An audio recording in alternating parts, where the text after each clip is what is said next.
Are we live now? We are live. Can they hear us? Yes. Hey. Shh, it's going to be okay. Hey.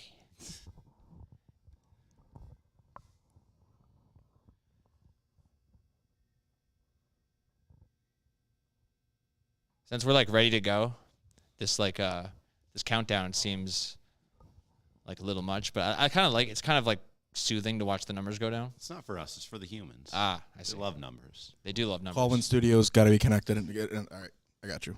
I don't know why the fuck I didn't do this before. All right. Well, we're good though. We don't need it immediately. All right. So I'll just do it. Roadcaster.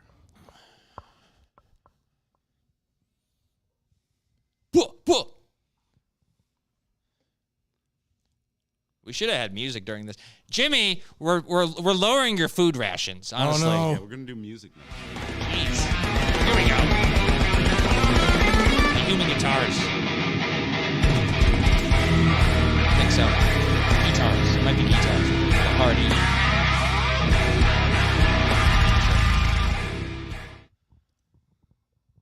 Holy shit.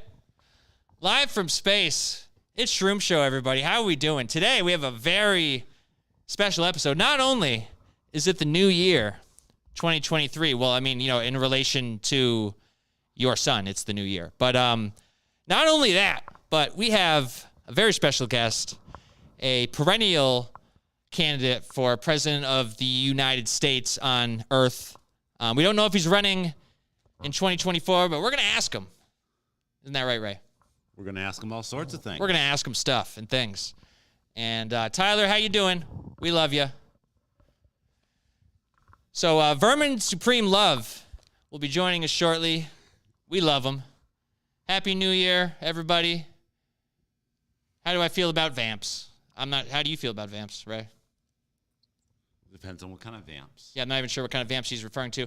Yay 24. I would agree with that, except that we have to vote for Tom the Alien 24. We have Vermin. Vermin, can you hear us? Can you see us?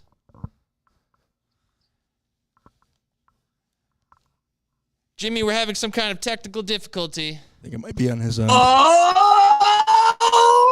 Alrighty, ponies. No, not my. Can you hear me? We can hear you a little bit. We're having trouble. It looks as though you have disappeared. He's got to reconnect. Vermin, if you can hear us, you just need to reconnect to the stream. We're having some technical issues, but we will get Vermin back on, and we will ask him about his dental hygiene plan because I don't have teeth. So I don't know how that's going to work. I don't even think we have mouths. Yeah, we don't have mouths. We ingest calories through our anuses. So his whole plan to mandate dental hygiene is confusing from my perspective, but we're going to ask him about that. We're going to see what the deal is. We're going to see what's going on. But how is everyone in the chat doing? How was your New Year's Eve last night? Let us know. You can call in 413-72-ALIEN. Vermin will be with us shortly once again. Host. You are now in the host room. Vermin time traveled. Well, we hope he travels back to us because we had a thing scheduled. But spaceship looks great, family. Thank you. This is actually where we keep the smaller spaceships or like the raft type things. Oh, here we go. Vermin. Here we go. Can you hear me? Yes. Can you hear me? Indubitably. Alrighty, ponies. Are you ready? I'm feeling How about it. you, pony? I'm feeling it. Are you ready? I'm feeling Oh, it. good. Oh, good. And you, pony, are you also ready? Oh, I thought you might be. Oh, all right, ponies. Let's go. Get amped up, up. ponies. Faster. Giddy up, giddy up, giddy up, up, giddy up, giddy up, giddy up, up, giddy up, giddy up, giddy up, up, giddy up, up. Whoa, ponies. Now kiss. Mwah! Mwah! Mwah! Nice ponies. I like ponies. I hope you like ponies too. Love Excuse me, ponies. ponies. I need to get in here to do the Shroom Show. If you could just back off a little bit, that would be great. Wow. you, ponies. All righty, let's see. What do I need to do to get ready for the Shroom Show? Oh, I suppose I should fluff out the old beard, Yep. tuck in my hair so I look all respectable and all. And speaking of respectable, I suppose I should straighten my ties. That's standard. That's standard. And what else? Oh, I know. I should probably get my head on straight, if you know what I mean. He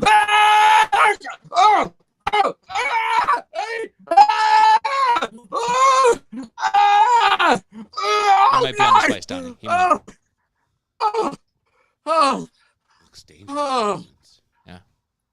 Oh, that's better. You look good. You look good. You look great, honestly. Looking good.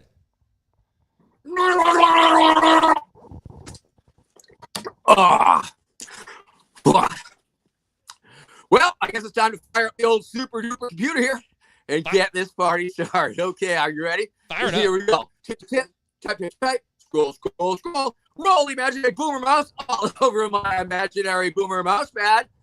And look at my magical viewing device and see what I might see today. Eyes of an angel. Look, it's the Shroom Show. And Space Aliens Tom and Space Alien Ray. Hi, kids. It's Hey. me, Vermin Supreme from the internet. And well, the reason that I'm calling you here today is because I have a very important message as Yes. follows. Tell us. Greetings, my fellow Americans and others. Yes. As your president, I have promised to engage in hostilities only with those powers I deem to be a real and immediate danger to our peace-loving nation. That is why I have ordered the strategic Space Horse to begin the bombing of Narnia in 5 minutes. If we do not fight them in their dimension there, we will have no choice but to fight them in our dimension here. We will not stop until we have destroyed Middle Earth and the last orc is dead. The orc hordes are indeed an existential threat to our way of life. I agree. In this time of need, we must unite as a nation. I hope you will all pray for our fearsome flying unmanned killer robot pony drones as they rain fire and death upon our subhuman enemy and various innocent wedding parties. May our brave soldiers not be afflicted by carpal tunnel syndrome while conducting these long-distance atrocities or have terrible nightmares from the horrors they must inflict. Now, friends, as you know, there has been a slight tear in the time-space continuum. This has caused some minor interruptions in our current time stream. I would like to assure you that I have very smart scientists working on a solution in the past, in the present, and in the future. I feel confident we will return to a Vermin Supreme presidency at any moment. I or any inconvenience in the meantime. Thank you, Tom. Thank you, Ray, for having me on your show today. Thank you for How coming. are ya? No, thanks. We're doing good. Oh, we're doing great. We're intergalactic spice stealers. You know, it's funny that you had it out for Narnia there, because honestly, I fronted a talking lion, a half kilo of spice a few months ago, and he didn't get back to me. So fuck them. You could bomb the shit out of them, honestly. Yeah, pay your debts, Narnia. Pay your debts. But yeah, we're doing great. How's life over there on Earth? I know you live apparently in a port of rocks. Tell us about the port of rocks. How is that? Hello. Well, Vermin, I can't hear you. and you've frozen. I'm not sure if you've frozen in real life or electronically, but we're gonna. Oh, he's moving a little again. Jimmy, do we have any? What's going on? Oh, we do have a caller on the line. We do. Vermin, can you hear us at all? Oh Lord. Hear you. Can you hear? He can hear us, but I don't think we can hear Jimmy, him. it seems as though he's having a problem with his connection. Am I understanding this? Yeah, our connection's good. I think we might be having a. I think you're having some kind of connection issue. We're gonna have to send you some spice Okay, next hold time on. that you can insert into your computer. Hold on. It'll beef it up. Oh. Hello? You just hold on. Well, I've been alive for over 600,000 years. You'd think I'd be able to hash these issues out before they arise, but alas, I am just a spice mining idiot from the Andromeda Galaxy. Oh, Ray, these things happen. these things do happen. They do happen. The CIA or FBI is trying to stop his transmissions. I wouldn't be surprised, Donnie, honestly. It's the deep state for sure. Why does the deep state not want this conversation to happen? What are they hiding? He's got to from you? reconnect. Drop your reasons in The the American comments. public. Vermin, you're going to have to reconnect again. Should we hear from our buddies over at our ad sponsors, maybe? Sure. Let's take an ad read. While Vermin is reconnecting, let's pay some bills here. So brought to you by Bach Hotel here. They want to let you know that things Jesus was: brown, Jewish, Middle Eastern, a child refugee, poor, homeless, and an advocate of loving your neighbor. Things Jesus was not: a Baco and small nachos with a Baja Blast Mountain Dew. Bach Hotel.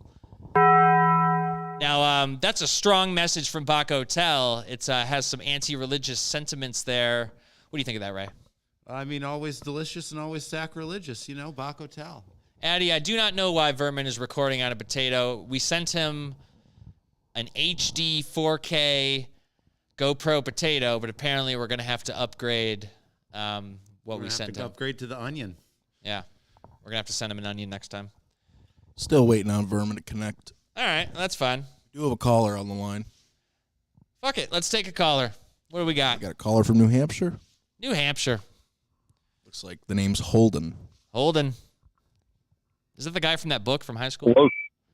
Holden, how you doing? Can you hear me? I can hear you. I'm doing so well. How are you folks doing up in your spaceship? We're doing great. Oh, wait, it looks like we got Vermin back on here. Vermin, can you hear us? It seems as though Vermin might be able to hear and see us, but Vermin, if you can hear me, you're frozen and we can't hear you. So I'm going to be honest. Well, I can give you something to ponder. We didn't prepare for this. Give us something to ponder, Holden. What's going on? What do you got? Well, the Earth used to be round, but now it's flat due to running over a space now, and now it's up to us to drive more responsibly. We only have 3 good Earths left, DC, on the car that is our galaxy. So my question for you two, having the unique space perspective, Yeah. and also for Vermin with his imminent galactic leadership, how are we going to drive more responsibly and avoid these space nails in the future, such that our galactic trip does not take a premature end? I'm sorry. I had trouble hearing. Can you repeat the question just one more time? I'm sorry. Yes. So the Earth used to be round, Yes. and now it's flat. We ran over a space nail. How are we going to avoid this in the future? How are we going to avoid the Earth becoming flat in the future? We keep running over space nails. How are we going to avoid the key object? Oh, the space nails. Well, honestly, I don't know. I mean, I run a tire replacement business, so I have no interest in fixing that issue. What do you think? I mean, the humans, they're all going to have to get on the same page and figure out what direction they want to drive in if they don't want to hit any more nails. Yeah. Yeah, I mean, that sounds like a personal responsibility issue, my friend. I mean, You guys got to take care of your stuff better. maybe get a Tesla. Tesla. Okay. I'm going to have to get a space test. Yeah. All right. Well, thank you so much. We're going to try to get Vermin on here so that he can answer some questions. I'm sorry that you weren't able to have Vermin answer your question. Well, call back if we get Vermin on. How's That's that? okay. I hope You hear me? I hope he thought it Yep, around we can in his hear him. mind at least.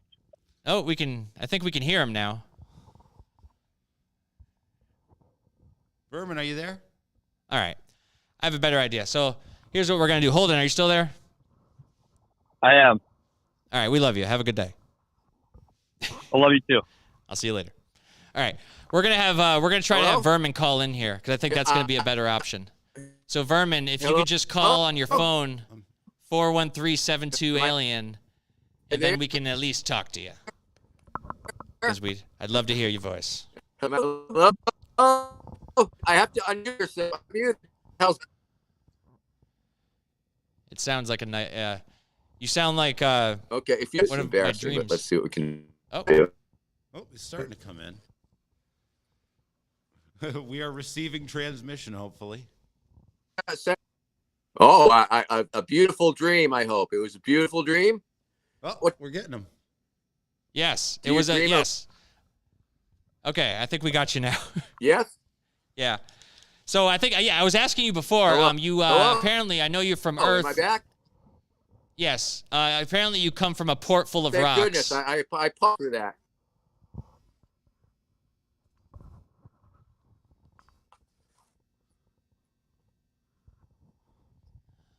Well, no. That is correct, but don't for All right. All right. So my friend, let's end the Jimmy. Let's take out the video. And Vermin, if you can just call 413-72-ALIEN, 413-722-55436, we will We'll patch you right in. we'll patch you right in. We won't. We're in the middle of Mercury retrograde. It's got to be it. Is this Mercury retrograde? Is that what's going on? Fuck. Started 2 days ago. We're gonna bomb Mercury retrograde after this. I just didn't want to say anything. If we bomb Mercury later tonight, will Mercury retrograde never happen again? Something like that. Yeah, we're going to do that. Vermin, please call in 413-72-ALIEN, and then we can talk to you. Jimmy, do you want to go ahead and send him an email as well with that information? I got it. Yep, go ahead and send him an email telling him to call in. Because I paid this man with a bag of spice, and I'll be damned. I'll be damned. So, I think the humans use currency generally, not spice. well, Vermin specifically requested the spice. Oh, okay. He specifically requested It is different. So, Vermin, I want you to get all spiced up and call 413-722-55436, and then we can talk to you. And then we will also send you an HD webcam. So, again, that's 413-72-ALIEN. If your name happens to be Vermin Supreme Love, you can go ahead and call on in. If your name is not Vermin Supreme Love, then you can wait. If you're wondering why you can't see any of our sweet, foreign rides in the background, it's because we've hired young aliens to go sell drugs in them. So that's the vibes. Spice delivery service. We run it. You buy it, we sell it. Spice. And I'd like to remind everyone that spice is not under the controlled substance list in the United States, or it's not illegal anywhere on Earth. So before we get taken down for selling spice, just remember that, it's legal. So deal with it. Also, we're in space. Come in here and get us. Send your space force. We challenge you. Yes. Well, Jimmy, did we send him an email? We sent him an email. 413-72-ALIEN. If your name is Vermin Supreme, please call in.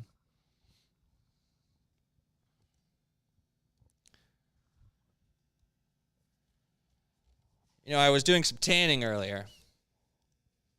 How do you feel about DMT? How do you feel about DMT? How do I feel about it? I mean, I operate on it on a consistent basis. I know the humans dream. When the humans dream, their brain releases some low amounts of DMT, but as soon as we're awake, where our auras are just running on DMT and spice. We're DMT-ing all time. DMT isn't too far away from spice chemically, scientifically. It's a few molecules away, if I'm being honest. Good evening, intergalactic beings. Good evening to you. We're just waiting. Anyone who's in the stream here, we're waiting for Vermin Supreme to go ahead and call in to 413-72-ALIEN. Or he might have run off with the bag of spice, but we're going to wait around and see what happens either way.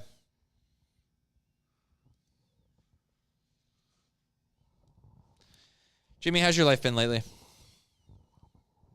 Long days. Yeah. I was thinking about releasing you after this, after Christmas, but I changed my mind. Everyone I know is dead.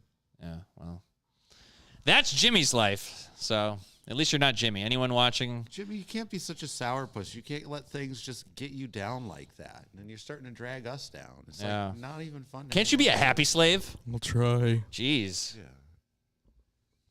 Just takes everything out on everyone else around him. Yeah. It's not mature. You can't live on spice. I mean, you're alive right now. Hello. Yeah, that's true. All right. We don't have any callers, do we? We do not. Vermin is trying to get connected to the phone as we speak. Did he email us? Or I mean, how do we know? Jimmy's psychic He just popped off of the video, so I think he's finally disconnected from the video stream, so I think he can call. There's it looks like he did email you.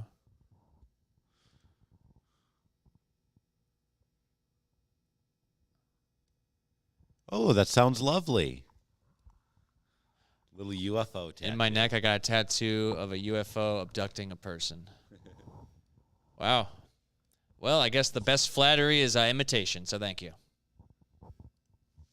We appreciate that. Free probing for you will be coming Vermin tonight. is live. Hello. Vermin, Hello how we there. doing? Very good. I'm sorry. I can see. I'm sorry you can't. I'm sorry you can't. That's Can you okay. hear me? Can you hear me? I can't hear you. There's a little bit of an echo. Can you turn the stream off on your computer or turn the volume down on Can you smell me? Can you smell me?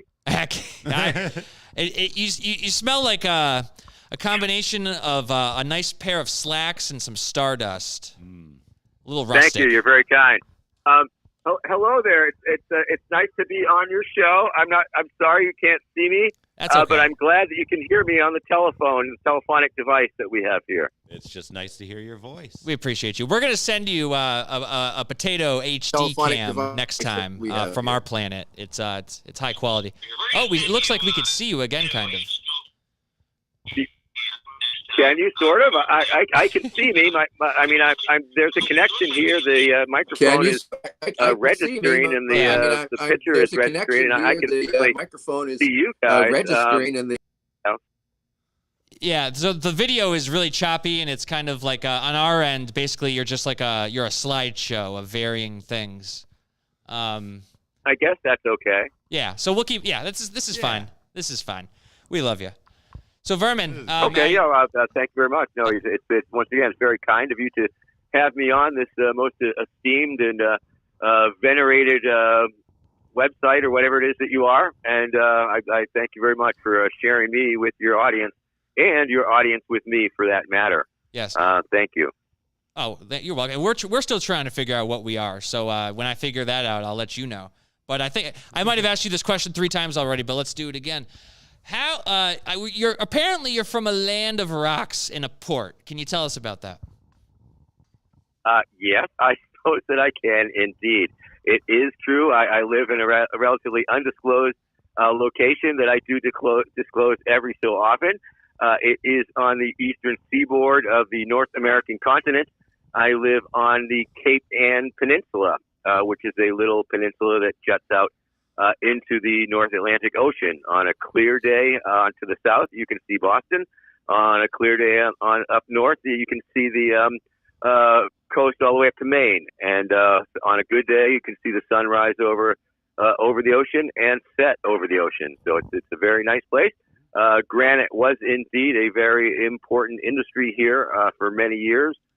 Not so much these days, but there's still a number of former granite quarries that are now beautiful swimming holes with all sorts of cliffs to jump off of, as notably noted on season 3, episode 7 of the web series Quiet Desperation, where I convinced Rob Patillo to jump off the cliff wearing a penguin costume. Wow. Yes, watch it on the internet if you wish. Yes. Awesome. Excellent. So let me ask you, how many times have you seen the movie The Perfect Storm? I believe I've seen it once or twice. It's true. The Perfect Storm was, of course, the movie they made about ill-fated fishing expedition years ago. I was here. The character that was for Marky Mark's character, who portrayed the character of Bobby Shatford. Bobby Shatford was a real-life friend of mine when I was a much younger person in high school and stuff, and worked beside him on the docks, feeding large fish into fish scaling machines. And he was a nice kid. He was a nice kid, and we were good buds there for a while. And when the fishing boat went down, it was very sad. Sebastian Younger wrote a pretty decent account of it, a factual book based on the facts, and then Hollywood got a hold of it and decided to turn it into a Hollywood big budget blockbuster. And it was a very strange time to be in Gloucester, Massachusetts, because while they were filming this movie, it was still pretty raw. It wasn't that long after the tragedy, and they used a sister ship, a ship that was exactly identical to the ship that went down, and painted it up to make it the Andrea Gale. And so the fishermen and the townspeople saw this essentially a ghost ship that was sailing in and out of town. And it was a very strange and surreal time because, for example, the scene of the funeral scene took place in the actual church, St. Anne's Church, where the actual funeral took place. Oh, wow. And they had actual real-life family members of the fishermen who had died in real life in the audience of this recreation of the funeral. Wow. In this fictitious Hollywood version. So it was just a very curious and strange time in the town while they were making this movie for those reasons. I guess that's it's not unusual that a lot of media content is made from real life events.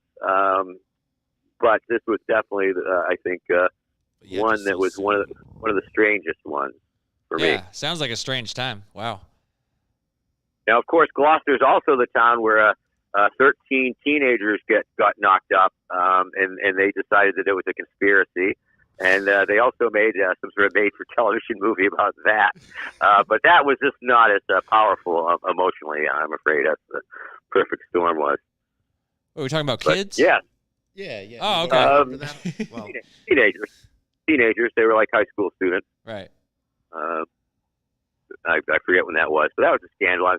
The town is full of scandal. It's a scandalous little town. It's a little drinking town that has a fishing problem, as they say on their bumper stickers. And yes, it is where I grew up, and it's a beautiful place, and still live in the vicinity, and it's an absolute a blessing to be able to be here, for sure. It sounds like a beautiful, beautiful place, but those Hollywood bastards, look, I'll be your mercenary for hire. If you want us to go personally probe any of those bastards in retaliation for, what they did to your beautiful town, just let me know. Yeah, Marky Mark, and for sure, and definitely George Clooney. Get him. Go get him. Oh, I will be in that asshole. Get him, yeah.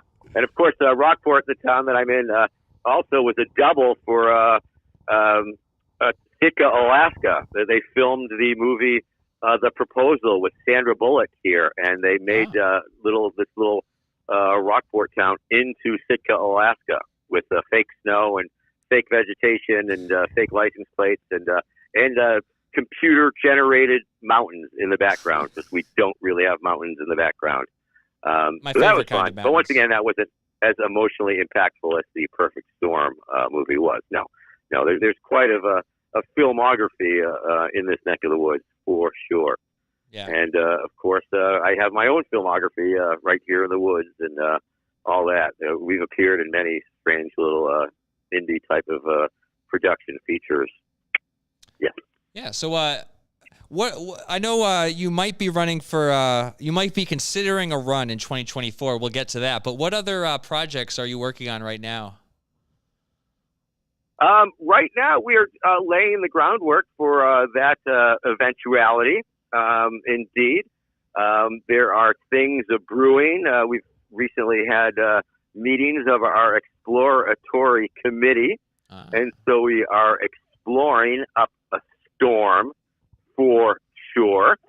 We have recently officially registered our exploratory committee, which is essentially a campaign committee. I don't think there's much difference between the two legally as entities, but what it is, it means that you are registered with the Federal Election Commission as an official organization, and what that does, it allows you to have your own employee identification number, so my campaign committee can hire people and things like that, and it means we can also have a bank account. It allows us to maintain a bank account for the committee where we can put money that people give us to spend on the campaign, on legitimate campaign expenses, of course, in a tax-free location. And that's one of the beautiful things about the election season is that it allows my campaign to maintain a bank account that is tax-free and it's separate from income, and it becomes its own thing. Last election cycle, I believe that we raised over $60,000 that we declared with the Federal Election Commission, which allowed me to spend it on travel to probably about 30 different states of America while I was campaigning for the Libertarian Party nomination. It allowed me to attend many conferences and conventions and debates. So ultimately, once the thing gets going, although it is arguably imaginary on some levels, it becomes very real on other levels, on the levels that are predicated on commentary on the system of politics that allows you to raise money and spend money, that allows you to ballot access, of course, becomes an issue. Because, once you're official, you have to meet all sorts of thresholds before you're invited to various debates. So it's part of the candidacy that sort of the whole Vermin Supreme is running for president because he says he is part of the project, but because it's real, it takes on a whole different level where I have to maintain an actual campaign manager. I need I have a treasurer, and so there are all these functional bureaucrats that act as part of the quote unquote air quote campaign, if you will. So that's a pretty time consuming in and of itself. Yeah, sounds like it. Of course, I do the cameos, as you very well know. I'm a cameo star. If anybody needs a cameo, cameo.com/Vermin Supreme. So I'm doing a lot of the cameos. Of course, I've got I'm always promoting the movie Who is Vermin Supreme? An Outsider Odyssey. If anybody in your audiences wants to watch a free feature-length documentary on me, Vermin Supreme, it is on the YouTube. All you have to do is type in Vermin Supreme, An Outsider Odyssey, and it will pop right up. And it is a pretty nifty document, which covers a lot of ground on my whole career, if you will. It's a fine piece of video. Yeah, if I've you haven't watched it, watch it. Have you seen it? Yeah, it's great. So I also is there a new one coming out called This is Vermin Supreme? Is somebody filming that? Well, This is Vermin Supreme is actually it's in the can. You can see the trailer to that movie. It was briefly out there, but now it is has been withdrawn because the filmmaker Rod Stewart is trying to package it as part of a outsider activist series. that he is trying to sell as a complete package to various distribution outlets. So that one will be hopefully available in the near future. Until then, you can look up 2020, The Dumpster Fire, which was a movie that Rod Webber made about the 2020 election cycle. It's got a lot of Vermin in it and a lot of Rod Webber in it. And that is available. You can see that one for free on Tubi TV, TUBI, that thing. So that's another one. So yes, it's almost a never-ending series. And inevitably, after any given election year, there is some documentation. Of course, my book, iPony, Blueprint for a New America, is still available on the internet. If you have not read iPony, Blueprint for a New America, it is, of course, a book about the future, a future long after a Vermin Supreme presidency, after everybody has their pony, after zombie power fuels the nation, and after secret dental police have set up checkpoints every couple hundred yards or so. It is indeed a warning from the people of the future to you, the people of their past, your present, that Vermin Supreme is a madman and must be stopped. Yeah, I've seen that future. If I may, I would very much like to read an excerpt from iPony, Blueprint for a New America, if I may. Please. Okay, it is as follows. There were harsh political realities when President for Life, Vermin I, took office. At the time of his ascent to the White House, there were over 300 million Americans in America's previous borders. At the time, there were only 200,000 ponies in the whole country. It was a recipe for civil unrest. Those were not just political realities. Those were realities. There was a very stark choice to be made. On the table, would it be the mass execution of some 299,700,000 Americans in order to achieve proper pony-human parity, or would it be something else? His misspoken claim during his inauguration to faithfully execute the American people was sounding visionary. It is certainly true that such a mass execution would create jobs. It would also lessen the country's dependence on foreign oil. It would be good for the environment. Although there were some drawbacks to consider, mostly they were merely questions of ethics and public relations. During this time of widespread civil unrest, all options were on the table. The Dental High Command was put on high alert. The dental re-education camps were readied. Homeland Dental Security coordinated with the nation's dental police department. The militarization of America's dental police forces had been a great idea that was about to pay off in lower incidences of gum disease nationwide. There were riots in the streets of numerous cities. Pulsating water-pick cannons knocked the rioters off their feet and knocked the plaque right off of their teeth. The top population was demanding their ponies that were nowhere in sight. It was a time of heightened international tensions. No one would have blamed Tyrant Supreme if he had ordered the Dental National Guard to carry out a full-scale massacre of the civilian population. It was high time, actually. The veneer of civility that had protected Americans from such real political unrest for quite some time was wearing thin. The quaint and oft-repeated notion that it can't happen here was truly just a lack of imagination. Thank you. That's a little setup. That's how it was. That's how it is. That's the future, buccos. Sign me up. Inject it into my veins. Look, I'm just going to throw this out there. I'm over 600,000 years old. I have a lot of experience with exploring people's anuses. What is it going to take for me to get into the exploratory committee? I have a lot of experience. Probably not very much at all. Just forward your resume to my people, and we will certainly take a look at it for sure. Fantastic. We like to Jimmy, get my resume together. Will do. I don't have one, but I will get one. So I have, let's see, what else do we have here? I had a big question as far as your platform. Well, first, before we get into your platform, are you considering a run in 2024? We need you.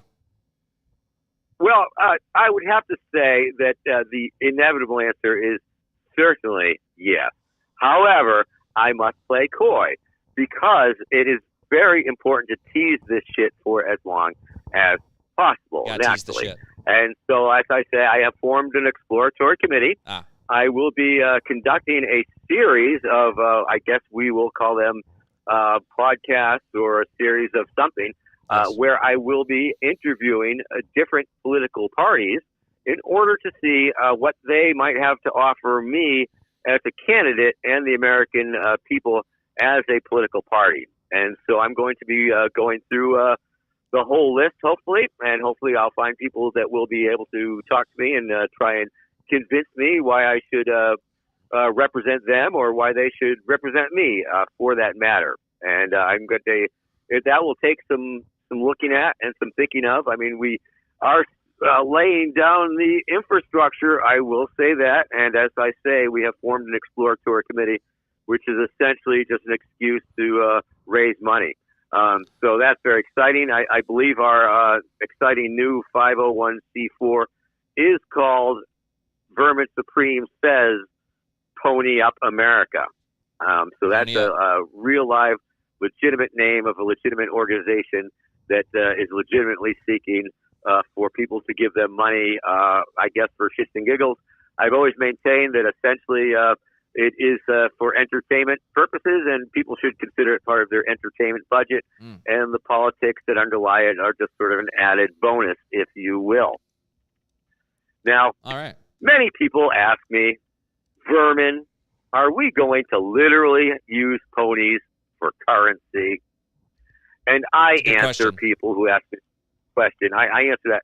I say that would be absolutely ridiculous until we can make them very, very small, that is. And we do have scientists working on that, by the way.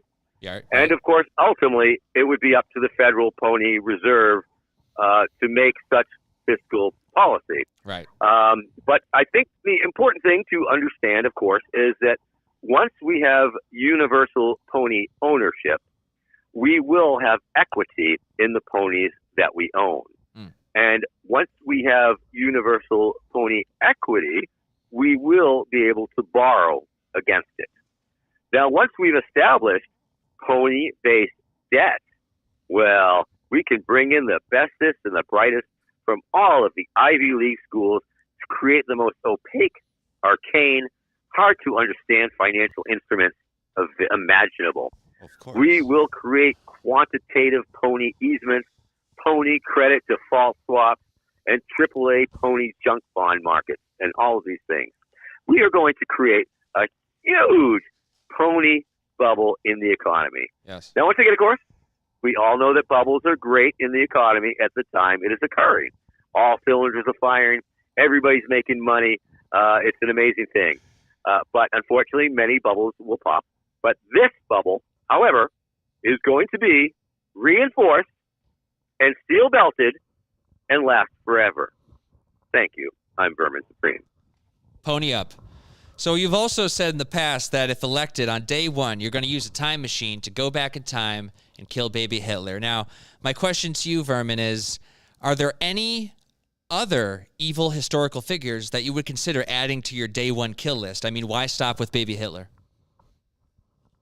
Well, yes, of course. It's a little secret. It is secretive, for sure. I mean, there are some leaks now and again. And ultimately, of course, the time travel research flank should be understood as a boondoggle and a giveaway to the time travel industrial complex, which is sort of under DARPA, which is sort of under the Pentagon.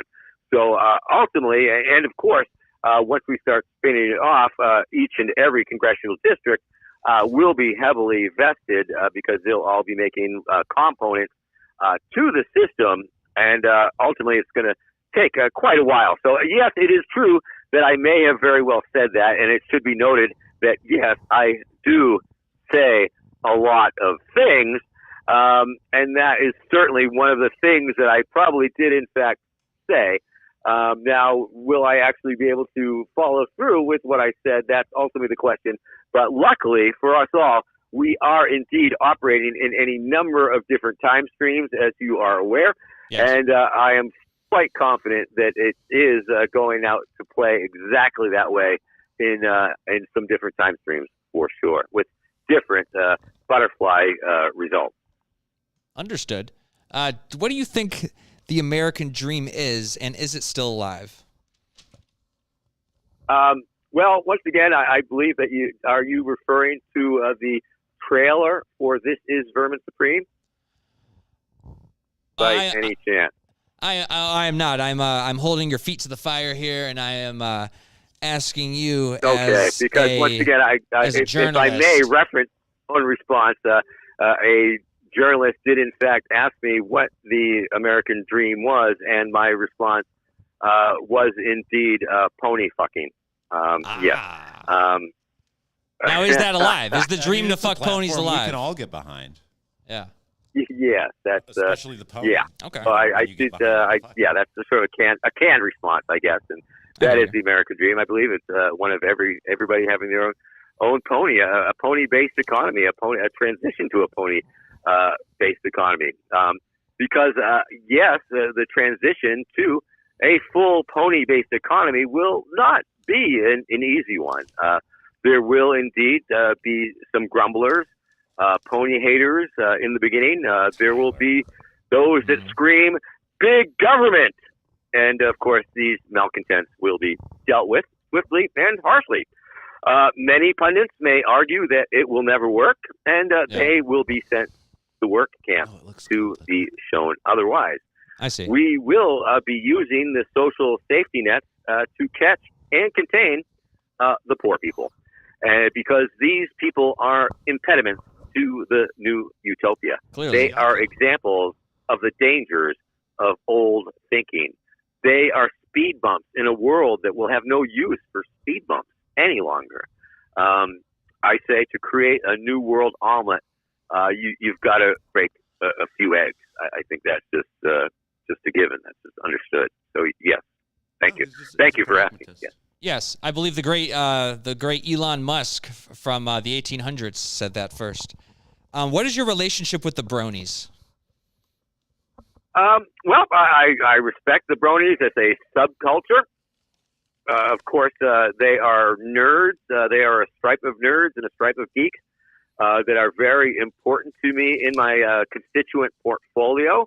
I do maintain that nerds and geeks are the single biggest voting bloc in America if you combine them all.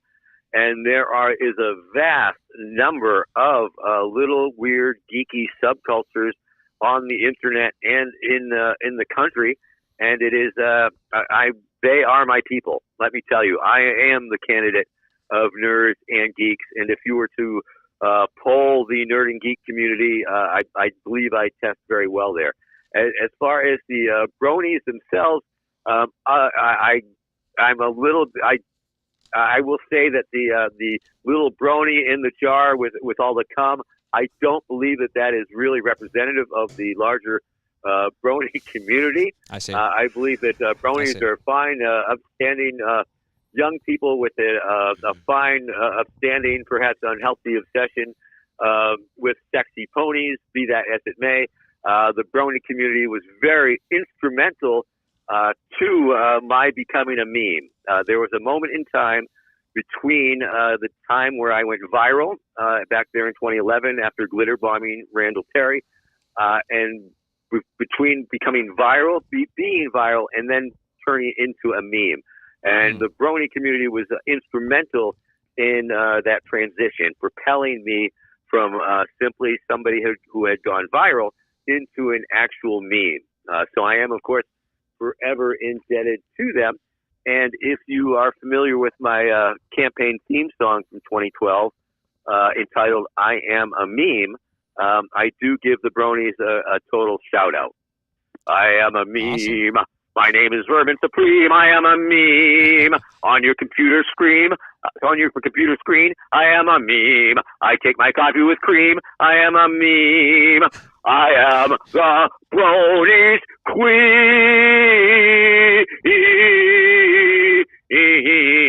Meme. Like that. So, yeah. I brush my teeth to that every morning. It's beautiful. The shoulders of giants. Thank you. So let me Thank you. ask you. Please. I've been interested in knowing this. I've been reading up on you, but how did you evolve? Did your political thoughts evolve from when you were younger until now, and how did they change over time?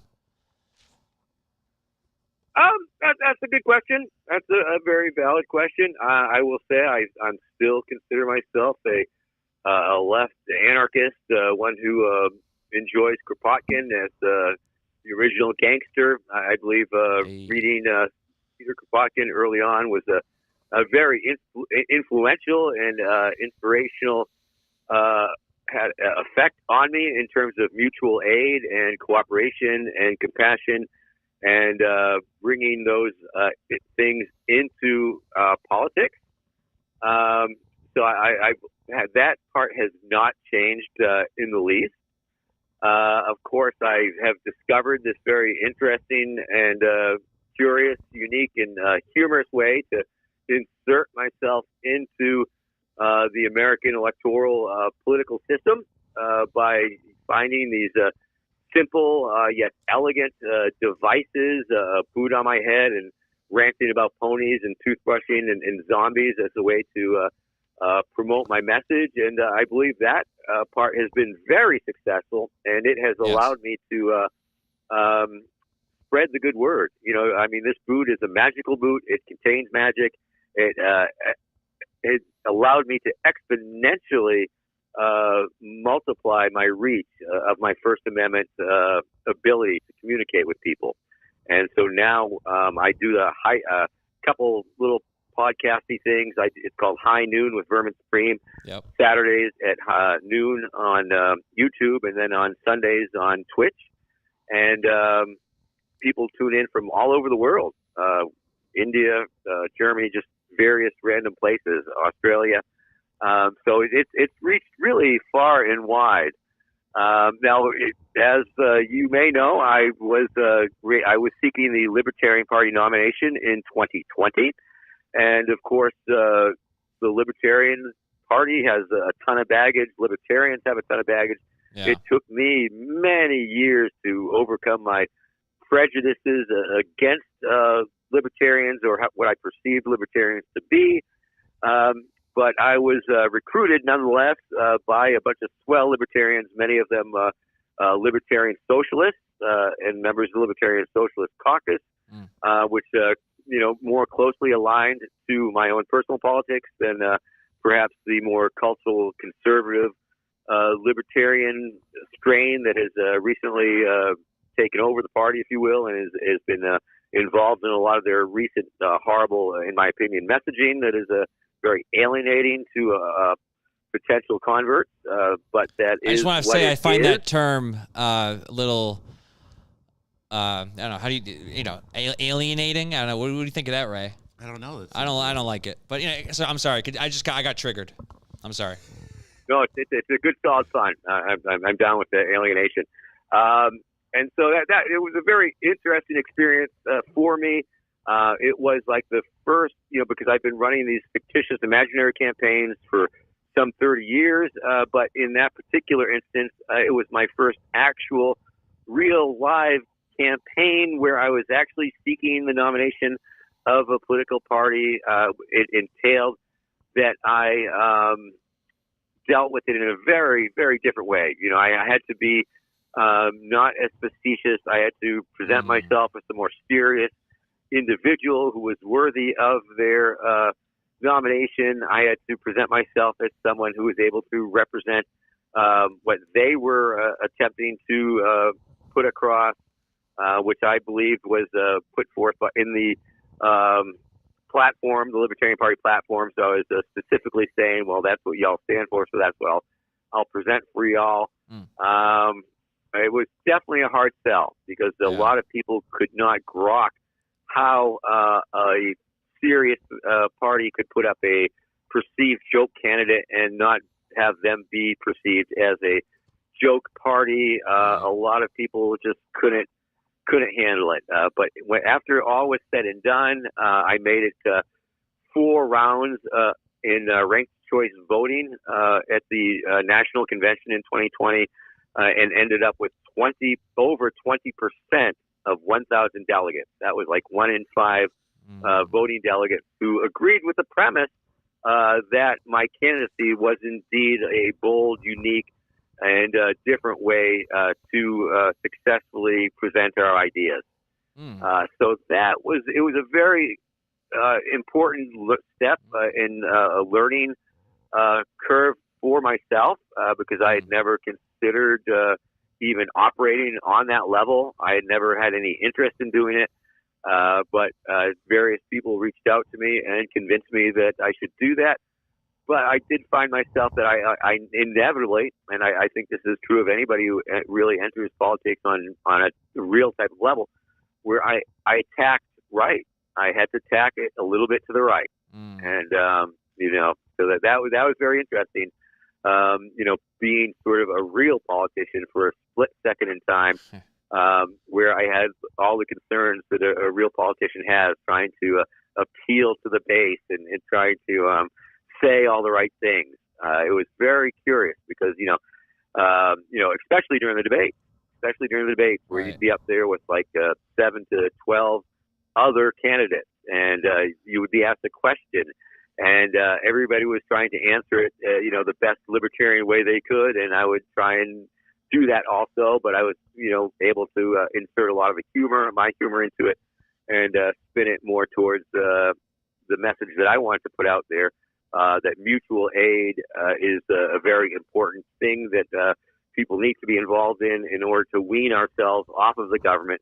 We need to be able to provide the services that the government claims to be offering the people, but they really don't, and there's unintended consequences and all of those things.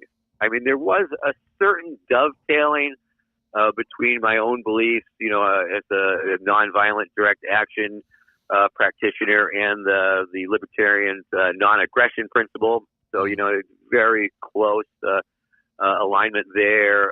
A lot of their the platform itself are things, and for me, a lot of this it was prioritizing and priorities. Whereas I'm an anarchist, okay, so I don't believe in the government. So if there was no government, all this other stuff that they were proposing, well, of course that makes sense. There would be no this, there would be no that, there would be no government services. But I found myself at some of these debates, and some of them would be like throwing the meat out the red meat to their base, and it was like, instead of day one, instead of going back and killing baby Hitler, day one they were going to end Social Security, and it's like, well, you can say that stuff, but people are going to think you're crazy. So when I say crazy stuff, I generally assume and intend it to be taken as something that's not believable and a little far out there.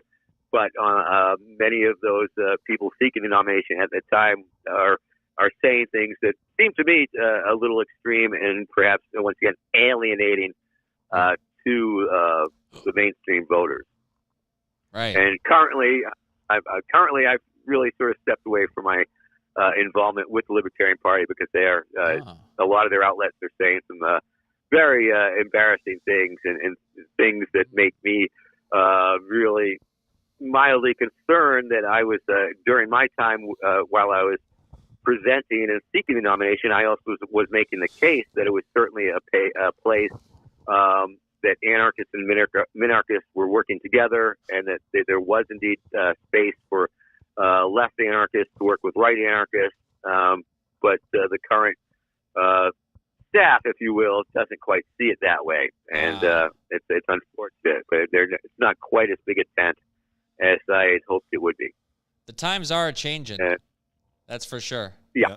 So I've been looking at a lot of your content over this last week, and I noticed that when you first kind of rose to popularity during Occupy and then 2012, it seemed as though people were much more receptive to your fun-loving presence. And then when I watch videos from 2016 and after, it looks as though there's a little bit more vitriol towards you. Do you think that the sentiment has changed at all as towards you as a meme since you started to now?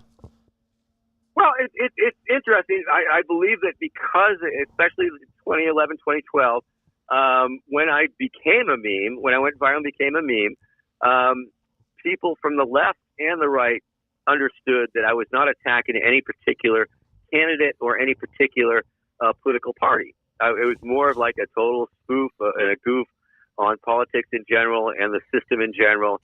And, it was broad enough so that, a free pony, ha, ha, ha.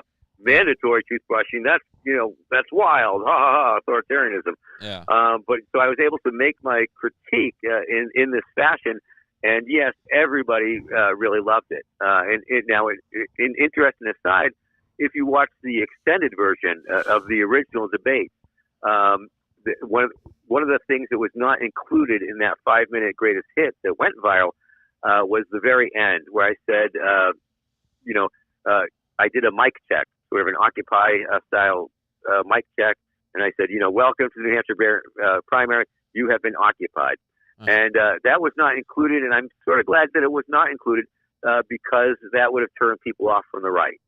Right. And so maybe around 2016, because that's when the libertarians start to reach out to me and start grooming me a little bit, if you will.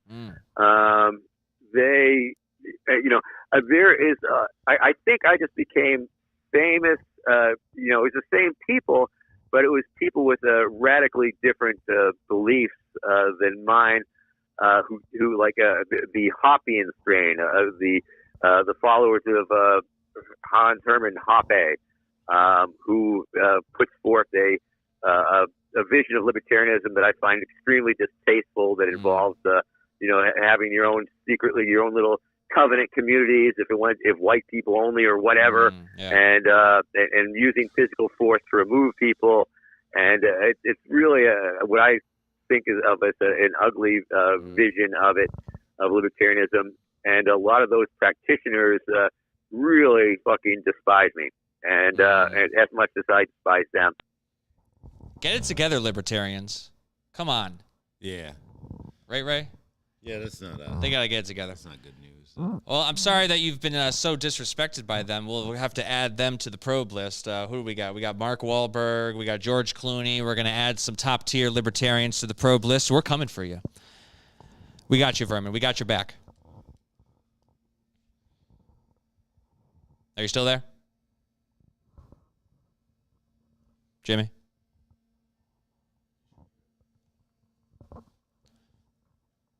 All right. Vermin, can you hear me? Bark twice.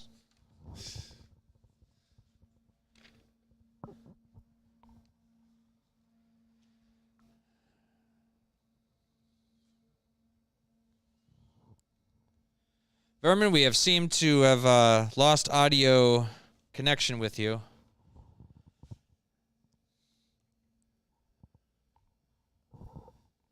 I don't know if you want to try. Fields, if you will.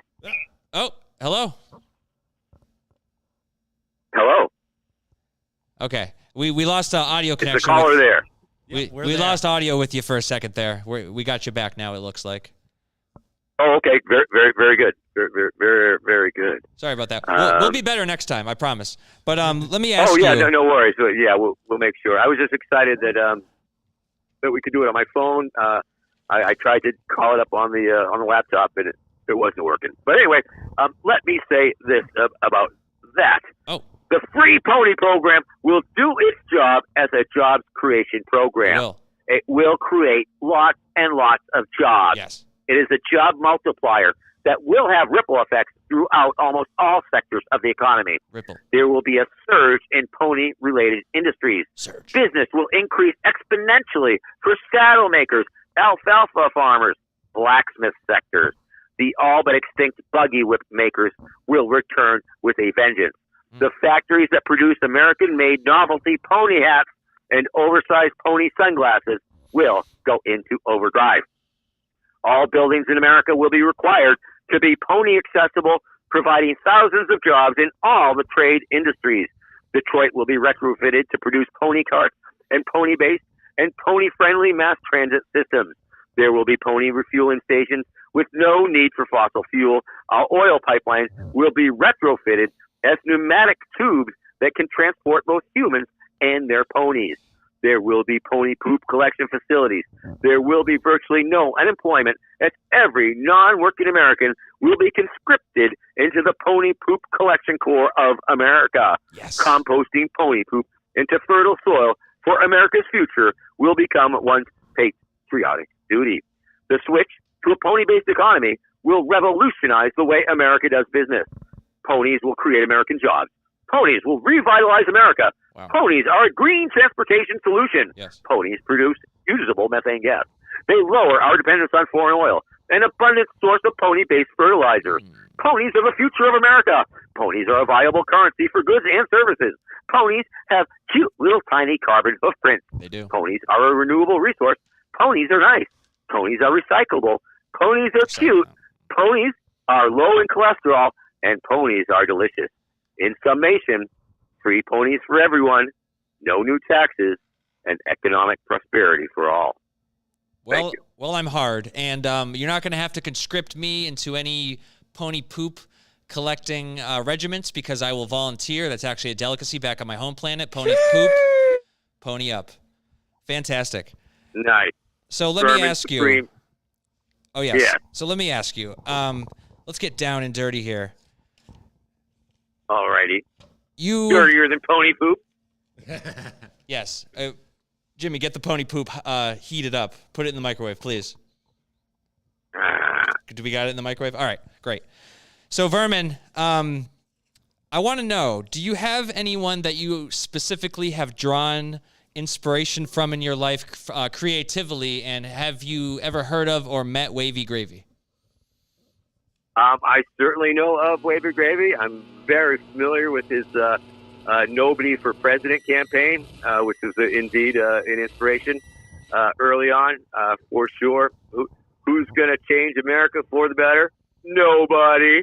Who's going to go forward with your best interest at heart? Nobody. So, yes, the Nobody for President campaign, very fun. I've never met Wavy, but we do have a number of mutuals. Cool.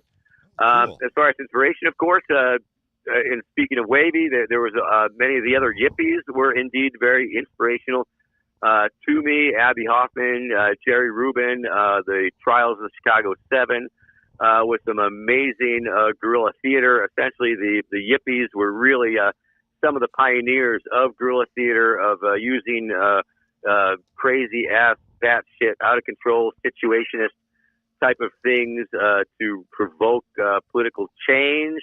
They're running of Pegasus, a live pig for president that turned into a riot, and then they ended up at the conspiracy trial, and then they would show up and just really denied the court any sort of decorum. They wore costumes into the court. They pissed off the judges. They were just an amazing thing. I guess in the more vanilla world, I guess Pat Paulson was indeed a great fringe candidate of the humorous variety. Okay. Comedian-wise, Richard Pryor and just all sorts of. I want to say George Clinton. No, who am I thinking of?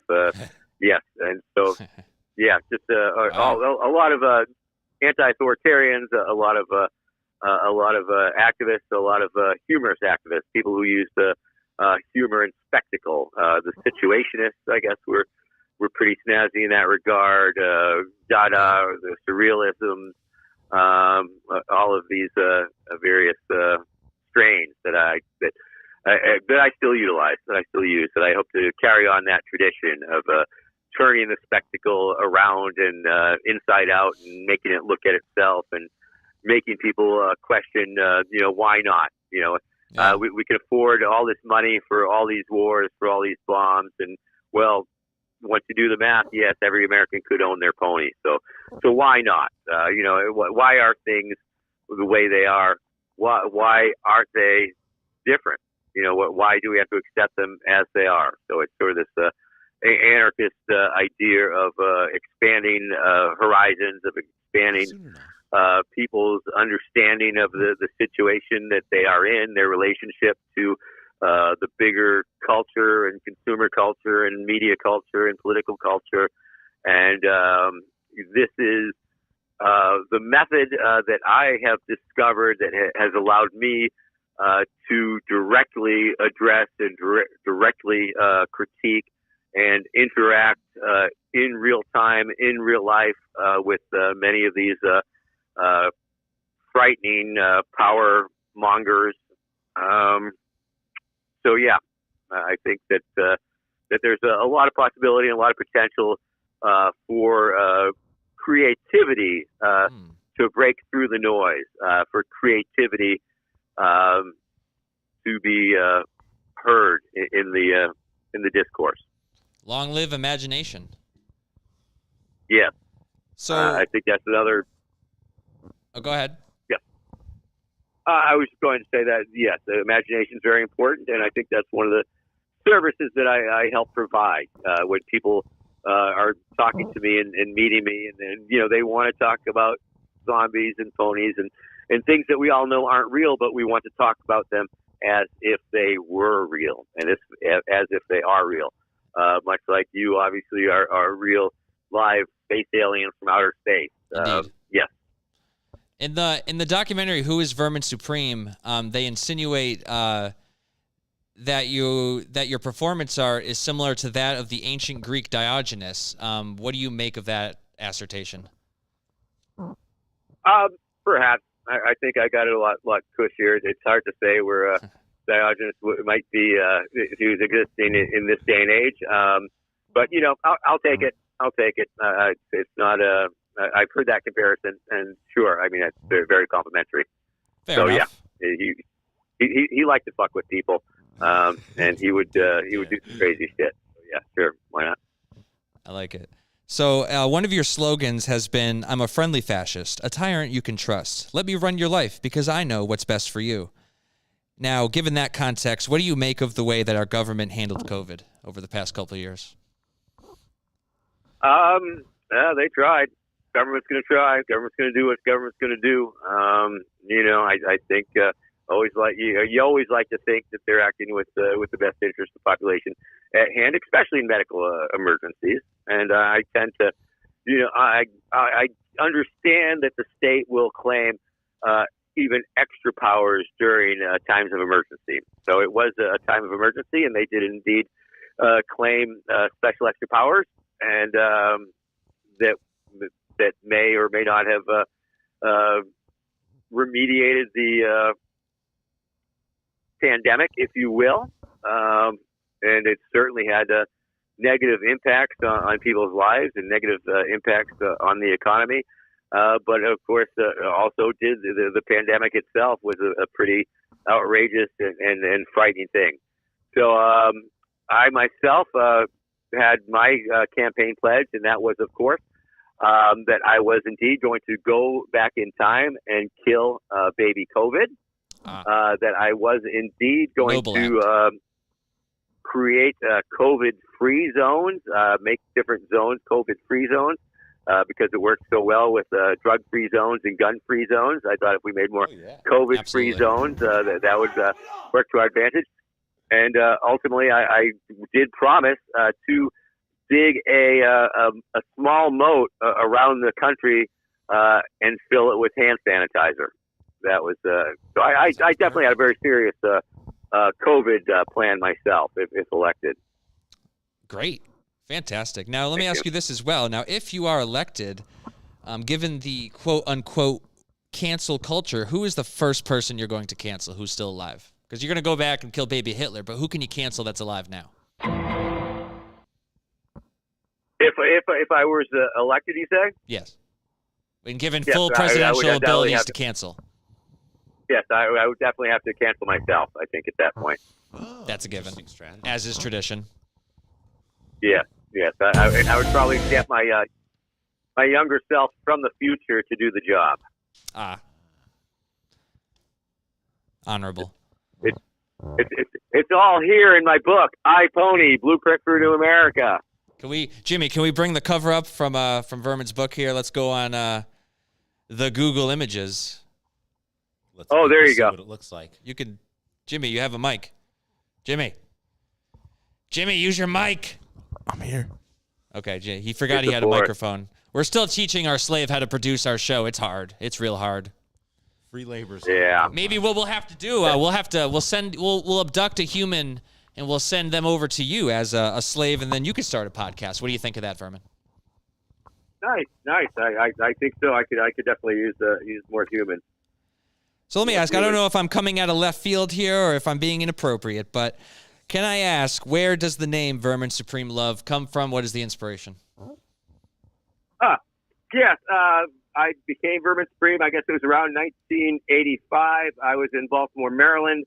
I was doing bookings and promotions for a couple different nightclubs at the time.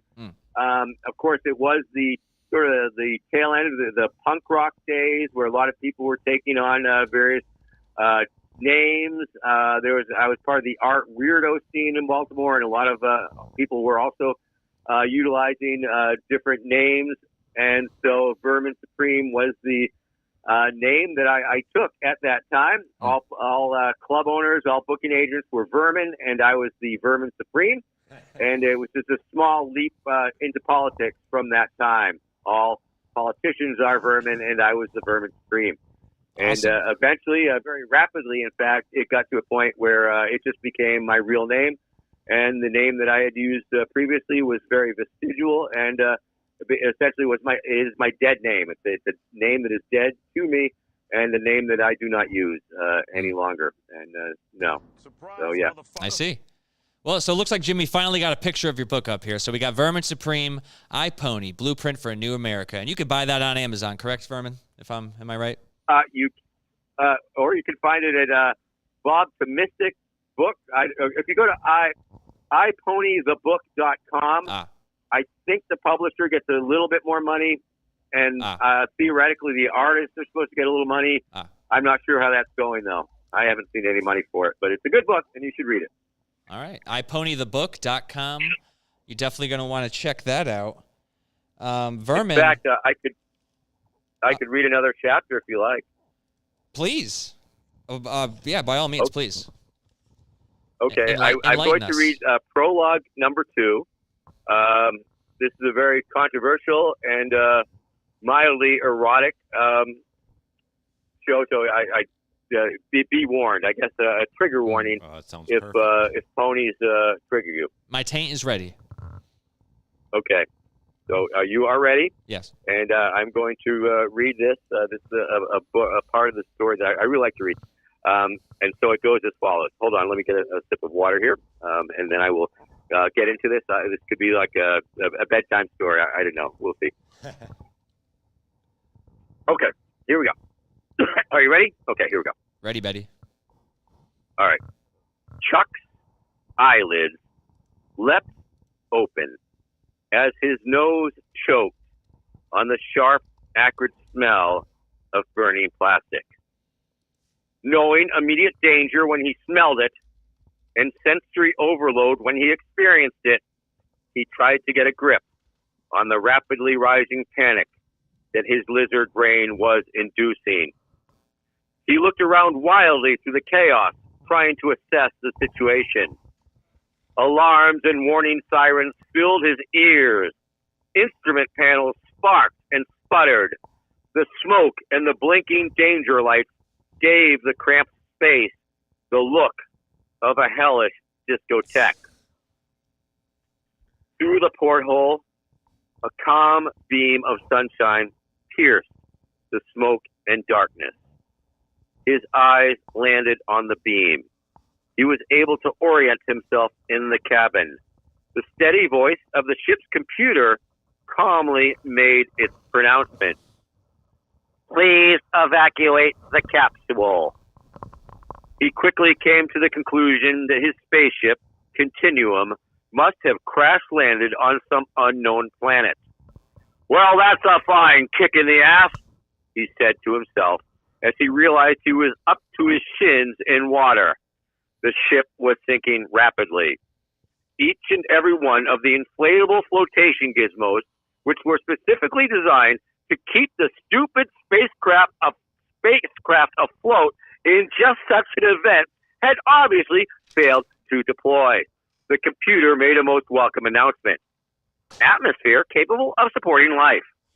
His rigorous training kicked in as he unstrapped his safety restraints and reached for the lever that would blow open the capsule door. Boom! The door blew open, arcing through the air, landing with a splash. Sunlight, fresh air, and fresh water flooded the cabin. It was a beautiful day. Filling his lungs with fresh air, he was able to regain his composure and reassess the situation. Looking about the rest of the capsule, it was clear his fellow chrononauts had not survived the trip. He winced at the sight of his desiccated colleagues. Then the perky, synthesized voice chip chirped. Self-destruct sequence activated. 3 minutes until vaporization. Something had tripped the self-destruct mechanism. Believing that 3 minutes was plenty of time, Chuck quickly grabbed his kit bag, his seat cushion, which also acted as a flotation device, and his inflatable life vest. His spaceman ray gun, much to his chagrin, was secure in the gun locker right in front of his face.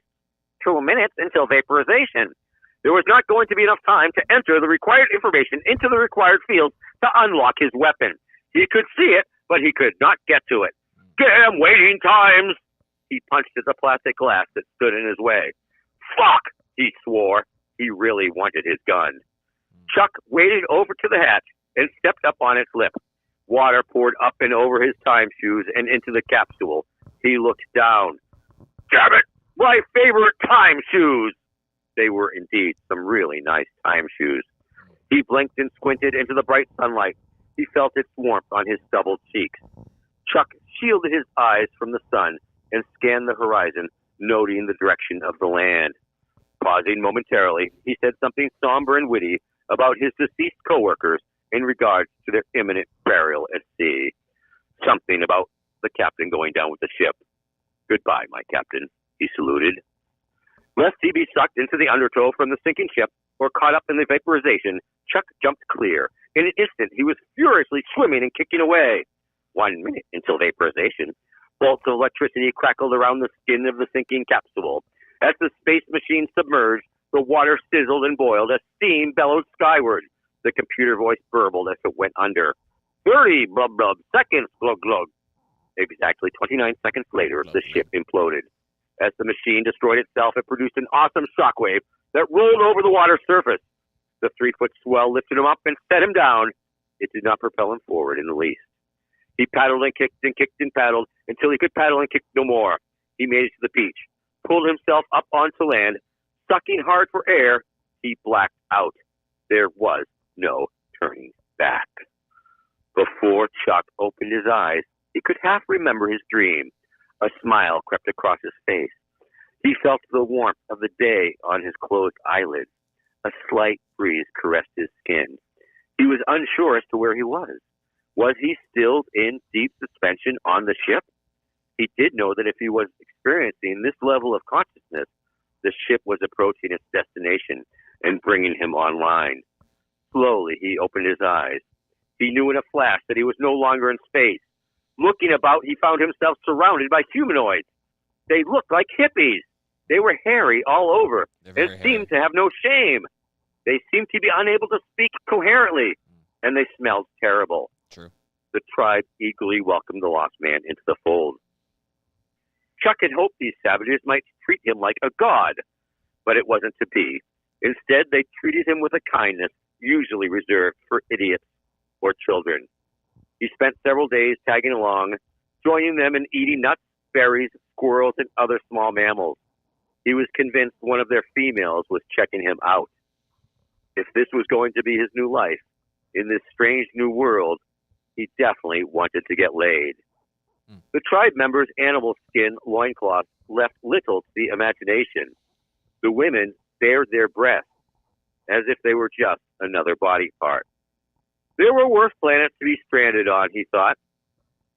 One day, as they made their way through the jungle, Chuck stopped to take a dump. The tribe continued down the trail. If nothing else, this new diet was keeping him regular. Chuck was on his haunches, defecating several feet off the path, when there appeared to be a hubbub at the front of the foraging expedition. He was cursing the lack of toilet paper on this otherwise serviceable planet when he noticed the commotion. He finished wiping his ass with some leaves, which he hoped were not poisonous. No sooner had he pulled up his chrononauts breeches when he heard what sounded like a stampede. Several of the hippies ran back past Chuck in the direction from which they had come. The tribe personified fear as they scampered by, being chased by who knows what. Within seconds, Chuck had been scooped up in a net and was being dragged along the ground. After a short but bruising drag along the jungle floor, he found himself being released from the net. Chuck and his fellow captives were surrounded by fierce, smallish horses snorting through their nostrils and kicking up dirt. Attracted by his strange, tattered spaceman garb, two members of the hunting party came up to Chuck. They reached out to touch the odd fabric. Chuck snarled loud and clear, "Get your dirty hooves off me, you stinking ponies!" The ponies in the hunting party were stunned. Never before had they heard a human talk, let alone accuse them of smelling. With their superior pony strength and numbers, the pony soldiers quickly subdued the struggling man. They attached a massive yoke around his shoulders. Chuck was chained to the other human captives and led down the trail towards New Pony City.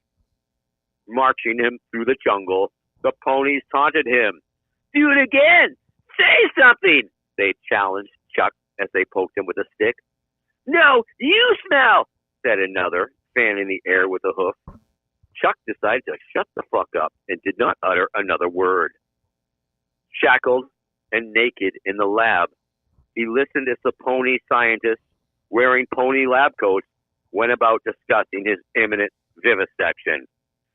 "We must cut him open and find out what makes him talk," said Dr. Zaius. "I want his brain! Let's cut off his balls!" "Maybe we should keep him a while and experiment on him alive before dissecting his brain," said Dr. Zira, a lone voice of pony reason. "We could still cut his balls off." "We will discuss this tomorrow," said Dr. Zaius, who was famous for putting off important workplace discussions until the next day.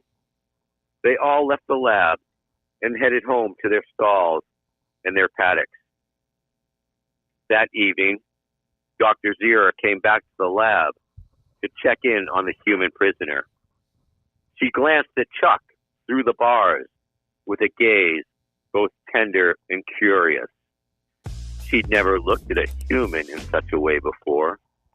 With apprehension and trans-species lust aroused, Dr. Zira approached the cage. They longingly looked into each other's eyes. She stepped closer. He reached out with his arm and stroked her muzzle. She rubbed her muzzle on his arm. Trembling, her pony muzzle lips, pink and moist, moved towards the man-stubbled man muzzle as his moved towards hers. They mashed their faces together between the bars, their interspecies tongues intertwined. Chuck almost gagged on his pony love's huge, wet pony tongue. He felt her equine teeth on his cheeks. He had his whole face in her mouth, and he was loving it. Pony saliva poured down his neck. His nipples hardened. His fingers became enmeshed in her silky mane. He tightly hugged her muscular neck and pulled her towards him through the bars. It was at this moment that Chuck burst awake from his dream. His heart was beating heavily, and he was soaked in sweat. He had a huge erection that he had been rubbing on Jane, his wife. Jane, already nudged awake by his magnificent manhood, took a firm and steady grip of his deadly saddle horn and positioned herself all reverse cowgirl style on it. Not caring whether it was a piss hard-on or not, she rode it for all it was worth. Married people with kids should always get it when they can, she reminded herself. As the sun's rays entered the room, joined at the junk like that, sliding up and down on the old disco stick, Jane really loved her life and her husband. She went through her mental to-do checklist for the day as she approached her first orgasm. Her eyes rolled back in her head. Yes. Meanwhile, breathing heavily, Chuck could not let go of the image of Dr. Zira's big anime eyes and long eyelashes, the sexy pony lipstick, her sexy pony lips, and that lab coat all remained vivid in his mind. He wrapped his fingers in his wife's long hair, pretending that it was his dream lover's silky mane. He imagined what it might be like being belly to belly, making love with a pony. He spent a lot of time trying to visualize the mechanics of how it might work. Wow. He watched his wife's ass bouncing up and down and up and down as he envisioned that he was fucking a hot pony pussy. Thank you. That was beautiful. That's yes, thank you. That was a chapter, the prologue of iPony Blueprint for New America. Whew, and that's iPonythebook.com. iPonythebook.com. Jimmy, go ahead and order about 5,000 copies of that book. We're going to include a free iPony book with every probing. We're going to leave it in your asshole. So when you wake up, you're just going to go ahead and reach into your asshole and pull out the book. We're going to put some lube on it. It's going to be in a condom probably, so the pages won't be affected. But we're going to distribute your book in people's assholes, Vermin. I hope that's okay. That's fine. Maybe it could be like a little chip or something. Exactly. Free gift. A thumb drive attached to the probe, maybe. A thumb drive. That would be a lot. Yeah, a thumb drive would be easier. I might err towards the side of just doing the full book, but we'll see. We'll see what we can afford. Vermin. Okay. I just want to say that I love you. And do you have anything else that you want to tell the people before you take off here tonight? Well, once again, I just wanted to thank you all very much for tuning in today. I'm sorry I missed all the chats. I'll have to go back and see what people are saying on the Facebooks and wherever else we were. But I'd like to thank you, your most advanced race for not exterminating us humans. You're welcome. Right away. I understand that you have some science to make happen and more probes to probe. And things of that nature before you can get around to exterminating the human race or enslaving us, your choice, I guess. Yes. So I just hope that you'll look upon me favorably when you are indeed exterminating the human race, and maybe you can, spare my life and use me for some sexual gratification or something. Maybe he's one of the good ones. We'll need him for that. Yes, we'll consider. We'll highly consider it. Let me ask: Can we have you on again, Vermin? Because what we'll do is we'll send you a nice computer from our home planet, and then we can have you full on video next time. What do you think? No, yeah, that would be very exciting. I really, it's very odd that we have these technical difficulties, but it's Earth. It's Earth. What can you do? Sorry. We made it through anyway. It is Earth. So in your honor, Vermin, we're going to light up a joint of some spice now. I don't know if you'd like to partake with us, but as you leave, we're going to light up some spice in your honor. So. Oh, fantastic. Well, I'm assuming that's the gas station, the spice you get at the gas station, the bath salts, or is this something else? Nope, this is spice that's mined deep within the loins of my home planet in the Andromeda Galaxy. There's hundreds of thousands of alien slaves that work tirelessly to mine the spice, from the depths of my home planet. We don't get any breaks. That's really where I came from. I was a spice miner. I did not mine enough spice, and I was banned from my home planet and banished to Earth. I'm sorry. It's a little bit of spice that we have from the home planet. Okay. Well, once again, don't be confused. If you find yourself at one of the fossil fuel filling stations, they often have a product, and it is called spice, but it's not your spice. It's bath salts, and it makes people go crazy and eat posers. Maybe I'll mix some of that with my spice. We'll see. Thanks for the tip. Yeah, for sure. You bet. I just smoke earth weed myself. I'm a big fan of the earth weed. So yeah, I'll just smoke that. Fantastic. Well, I hope that with the what was it? The New Hampshire primary. You said that's coming up. Yep, that will come up probably about a year from now. I see. Now. Okay. Mm-hmm. Well, I will say now. I will make this promise and guarantee now. I will come down from my spaceship and I will be there with you. That will be very exciting. As well, you should. New Hampshire primary is always an exciting place to be. Unfortunately, the DNC wants to make South Carolina the first in the nation primary, but New Hampshire has a law on the books that demands that they are the first in the nation primary. So we will see how it dukes out. I believe there will be plenty of exciting publicity for everybody. All the candidates are there, and I think you should grill the fuck out of them. Hell yeah, probe all the candidates, definitely. And very last question: if I come down to your human hometown, can I rub the boot and get some of its powers, please? We could negotiate that. We can talk about that, and it's not inconceivable for sure. There's a lot of magic in the boot, and there must have been some magic in that old boot that they found, because when they stuck it on his head, he began to dance around. Awesome, man. Just wanted to tell you guys real quick, we have a caller that has one question for Vermin Supreme, if we got time. All right, Vermin, do we have time to take a question from a caller? Sure, you bet. All right. Fuck it. Patch him in, Jimmy. Patch him in. Guys from Michigan. Hey, you guys, it's Big Bill. Hey, Big Bill. Big Bill. Hey. Pleasure to be back on, you guys. Thanks for having me. Welcome back. Thank you. How does it... All right, so just for a recap, do you guys remember our cannibalism talk to save the planet? I do. Okay. All right, so, Vermin, what we're going to do here, I want your support. We're going to cannibalize the planet to make it go green. Well, I will say that is not inconceivable. I think Jonathan Swift came up with a very important proposal, eating the children to prevent starvation. In the potato famine, he was promoting eating the babies, and it was a very modest proposal, but I think it made a lot of sense. And truth be told, yes, full disclosure, I had some involvement with the Church of Euthanasia, which was indeed a pro-cannibalism cult that existed in the early 90s. And that was a lot of crazy shit that went on in the streets, cannibal taste tests, all sorts of things. But this is, I'm not going to go into that here nor there. That's a whole nother episode, probably.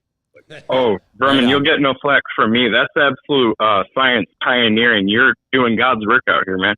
We appreciate you and believe in you, and we hope you win the New Hampshire primary, man.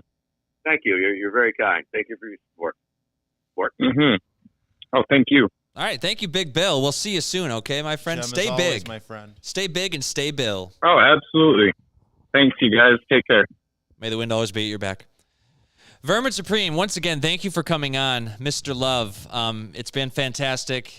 It's been educational. It's been magical. Ray, what do you think? It's been an honor. Thank you so much, and we hope to have you on again. I'd like to thank you very much, all you beautiful, fine folks from the Shroom Show and the Shroom Show audience. And Shrooms are a wonderful and important thing that are on this planet here, which I assume that you partake of. And psychedelic experiences and all those things, and a lot of healing that occurs, and rewiring of the human brain through the use of the psychedelic mushrooms has definitely been beneficial and therapeutic for many individuals suffering from post-traumatic stress and other such afflictions. And so I'm all about your mission. And, of course, psychedelic drugs and some mushrooms in that are included that certainly opened up my third nostril and made me the person that I am today, and allowed me to channel crazy shit and take it into the streets because, people who don't, they're a little concerned. But the psychedelic mushrooms and the psychedelic drugs really gave me an understanding, a contextual realization of my relationship with reality, how we can step outside of reality momentarily, how we can alter reality on occasion, how we can change reality through our conscious decisions and exploits. So I'm down with what you are doing 100%, and keep up the good work. Thank you very much. Thank you. Appreciate it. And, of course, verminsupreme.com. Check it out, verminsupreme.com. verminsupreme.com/shop. Vermin Supreme Institute, which is a little institute thing that we got going, which does stuff from time to time. Check it out. And if you're interested in learning more about the campaign or participating in the campaign, definitely reach out. And of course, I'm on all the socials. I'm on the internet for sure. And last but not least, please do remember that there are indeed two types of people on this planet. Those that love ponies and those that will not survive the transition times. Because the road to Phototopia will not be easy. No. Not all of us are going to make it. Oh, there will be hardships. There will be sacrifices. Human sacrifices. But let me assure you this. The road to Phototopia will be paved with the glitter-encrusted skulls of our vanquished foes. Because together, we're going to ride our ponies into a zombie-powered future. Which is why, now, more than ever, you must decide, what are you going to name your pony? Have a great day, y'all. Love you. Take it easy, man. And as our viewers know, my cousin brought mushrooms to this planet millions of years ago, so you're welcome. Wow. What a fire starter that man is. That was nice. I hope he does well in the New Hampshire primaries. I hope everyone gets their pony. James Ball on Facebook says, "What is this guy on, LOL?" I'm ready for the exploratory committee. He's on the pony, man. I don't know about you, but I'm ready to explore. He was riding it all night. Hashtag pony up. Do we have anyone in the queue, or what's going on there? We do not at the moment. Oh, okay, I thought I saw someone in the queue. Wow, that's all I have to say. Let's pull up another ad read because I'm ready to fucking go at this point. I mean, are you choked off the swang? I'm totally choked off the swang. Shout out Chill Neil, our boy. What we got here, Ray? Tell us what's going on. We got Bong Hero. Oh, it's snap. your favorite game. Just pack it up, light it up, and let your roommates hear the clicking of those keys well into midnight until you feel like you want to take the cord and strangle them. And we don't even know who this is brought by. It might be the Illuminati, but either way, it's Bong Hero. Make sure to take yourself on down to Guitar Center and tell all the employees that you know how to play guitar now. Apparently, it's only for the PS5, so fuck you, Xbox users. But Xbox users, get a life, man. Eat it. PlayStation. Eat it. I don't even eat Japan, anymore. they know what they're doing. So what's going on with Bill Cosby? I hear that he might be, what is he? Is he an extreme sports athlete now? I heard he signed with Nitro Circus. Is that what happened? Something like that. He scooters. He hangs out with R. Willie. Nope. Apparently, Bill Cosby plans to tour in 2023. Ooh, get your tickets now. Bill Cosby is eyeing a return to touring in 2023. The controversial comedian said as much during a surprise December 28th radio interview on WGH Talk with host Scott Spears. Cosby answered yes when asked if 2023 is the year he finally might be able to tour again. I mean, Ray, what do you think? Are you going to go see Bill Cosby on tour? I mean, I'm going to see it purely so I can watch them wheel him out onto stage like Hannibal Lecter. Yeah. Strapped to a thing over his face. Is he just going to reenact you got to keep it clean. Episodes? Yeah. So they don't find the evidence. I don't know now. Cosby, now 85, was convicted in Pennsylvania in April 2018 of a criminal sex assault charge. He was released in 21 following nearly 3 years in prison after the conviction was overturned by the state Supreme Court. Well, shout out that man. He's resilient, if anything. You know what? The more I think about this, the more I think this is a better punishment to make a deposed and humiliated Cosby have to go on tour all over the country. Yeah. And, you know people are just going to get him when he's coming out of that theater. Yeah. There's probably going to be security, though, like a lot of security. I mean... Oh, they'll need a lot of security. Like, literally, Fat Albert will be out there. They'll need to call up the fucking Cosby kids. Jeez. Well, 413-72-ALIEN. I think we're going to do one more ad read here. And then, oh, wait, we have a quote? We have a quote from Cosby? Okay. Quote, Cosby, when I come out of this, I feel that I will be able to perform and be the Bill Cosby that my audience knows me to be, Cosby told Spears. So, confirmed, he's just going to rape people on stage with an audience. Don't, So, it's like one of those... ordering a drink at one of them shows. Yeah. So, it's like... what Cosby's doing is, it's like one of those demented FX things in Holyoke where, like, it's those, like... slightly torturous haunted houses where you go in and you get like tied up and like you get sensory deprivation and shit. But this time it's Bill Cosby and you go to one of his shows and he rapes you on stage. And that's just part of the show, baby. That's what you're paying for, Bill Cosby. Some people like that. 2023. It's a new year, folks. It's a new year and we have to try new things.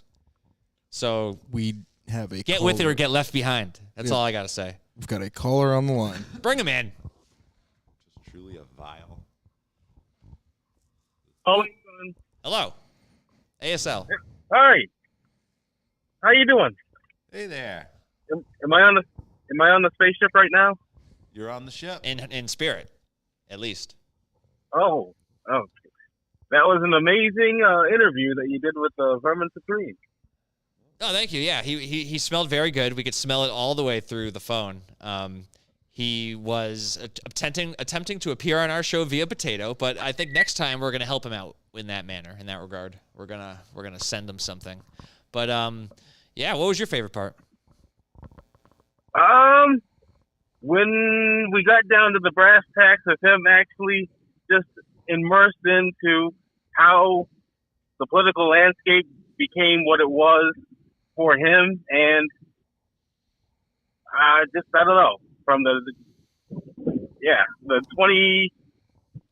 window between the 2014 and now, how you guys chronologically walked it through being where we are to today.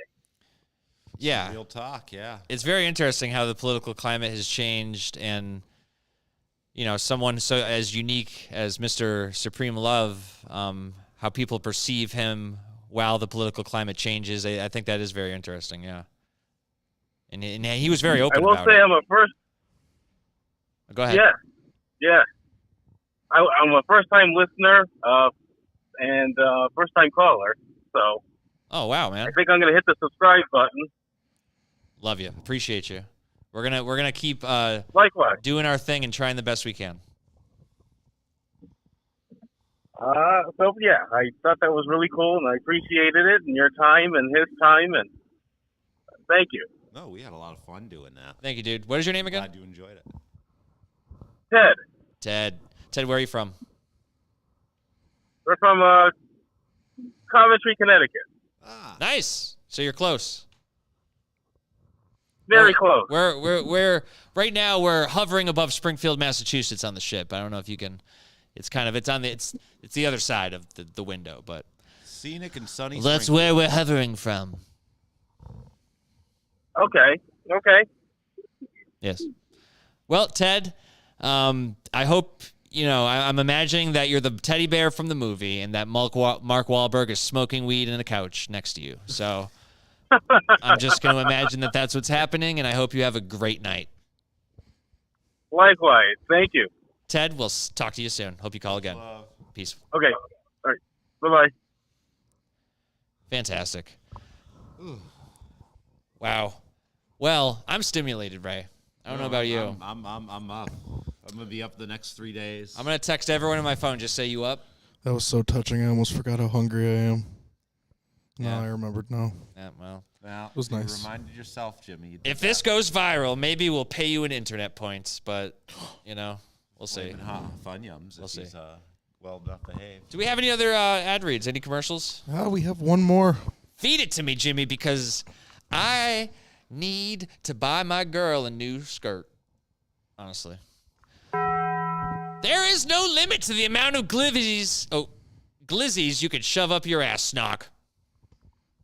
Comes with Vaseline, too. Make it nice and easy. So apparently, Snock is now just marketing 2 hot dogs with a tub of Vaseline. Yep. And I don't have much to say about it. Simple as modern. What kind of Vaseline is it? Is it like the standard or is it like a special kind? Intensive relief. The good stuff. The good stuff. All right. Well, Ray, what do you got scheduled for the week? I know your International Spice Intergalactic interdimensional spice dealing business must take up the majority of your time. But like, I know there's a girl that you've been talking to lately that you've really been into. What planet is she from? Oh, I've been seeing a lot of ladies out in Pluto lately. Yeah. You know, you really want that, like, not from an actual planet feel from those women. You know, they just don't have the, like, presumptuousness that, like, women are like, ooh, I'm on an official planet like Venus and I order the sun. No, I just don't want that. You know? You don't want a woman that puts on airs like that. Pluto more low key. Low key, chill, freezing cold. So is that exclusive, or can I also probe that? Oh, I mean, you know how it is. We all be passing the probe around. It's aliens. We're not. That's why I love Ray. We're not scholars. We don't have borders the way humans do. We like to share. Everything's happening all the time. Well, Ray, I think I'm going to light up some more spice. And here, let's light it up right now. Fuck it. Yeah, fuck it. Shout out to everyone out there. Thank you for watching our exclusive interview with Vermin Supreme.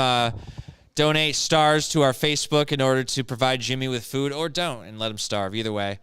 But we're going to light up some spice here. Hey, Ray, can you go ahead and of course. Spark this yammy for me here? We're going to we smoked a little bit with Vermin. I think he held up like a joint or something. What did he? He did something, but You look like you had a blunt the size of my finger. oh, is that what it was? Yes. It looked like a big boy. For legal reasons, it was a stick. Vermin wouldn't do anything illegal, but live from Shroom Show. I do it again. You know what? I have verbal dyslexia. Live from space at Shroom Show. Live from Shroom Show, it's space, baby. Let's go. Till next time.